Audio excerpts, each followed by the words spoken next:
So I want to show you a quick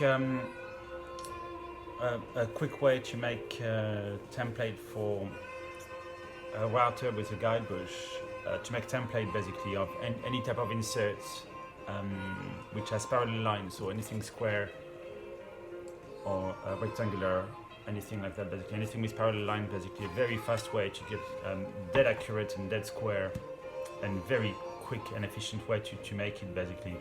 So the application for this one I've made is for this, and that's going to go in there for a speaker I'm designing for clients. That's going to go right in the middle here. So this specific one, I've cut this exactly the same width of the panel. So if I put it flush everywhere, it's going to be bang in the middle. But the trick, the essence of it, is basically to curve the outer lines of the element you have to cut the template for on the table saw halfway through the board, and then use the curve as kind of the template and the guide to cut your template with the guide bush a template cutting router bit like this one. So by curving it like that, you end up with something like this. All you have to do is cut most of the material here with a jigsaw close enough to the curve, and then drop your router bit and then follow the curve here, just in the middle here, and then you get a perfectly square or rectangle, whatever you have here, with perfectly parallel lines, because you use your table saw fence to keep things in parallel basically. So it's a very fast way to do it, and the marking as well is dead easy. I'll show you how I've marked this one. If you just drop this, mark it on each side on the out of the board, and that's give you the mark of where you need to set your fence basically. So I'll show you roughly. I'm not going to cut it because it's quite loud and there's no need for that. But all you'd have to do is put this in place, like so, and then just mark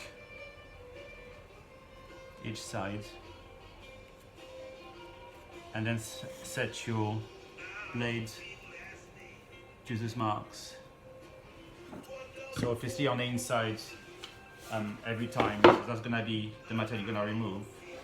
So you set the blade to be on the inside here, and then again, when you're gonna reset the fence, make sure that the blade is cutting on this side, and you do that both ways basically. So that's this way around. So let's say that we use those marks here, run it through the table saw like that.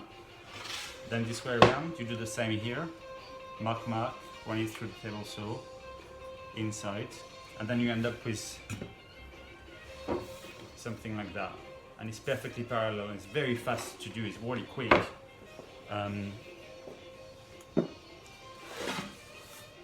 This one I found out that this was just perfect to have an 18mm router cutter to have the right radius. But depending on what you do, whether you have to square this afterward after the cut, it's depending on what insert you're gonna put in there. But it's a very cool trick. I've never seen anyone else doing it out there on YouTube, so I thought I'd share this. This saves so much time, and I've shown it to a couple of mates, and they got completely into it as well. It's just sometime when you think you can't be bothered to make a template for something, and you might just use your jigsaw and then just draw it and then try to do it the best you can, because you think it might take too much time to do a template with perfect parallel lines and stuff, and use the router. This really makes things so much faster and easier that it's not worth to break a sweat thinking about not doing it with the proper way with the router, and have really nice straight parallel and clean cuts.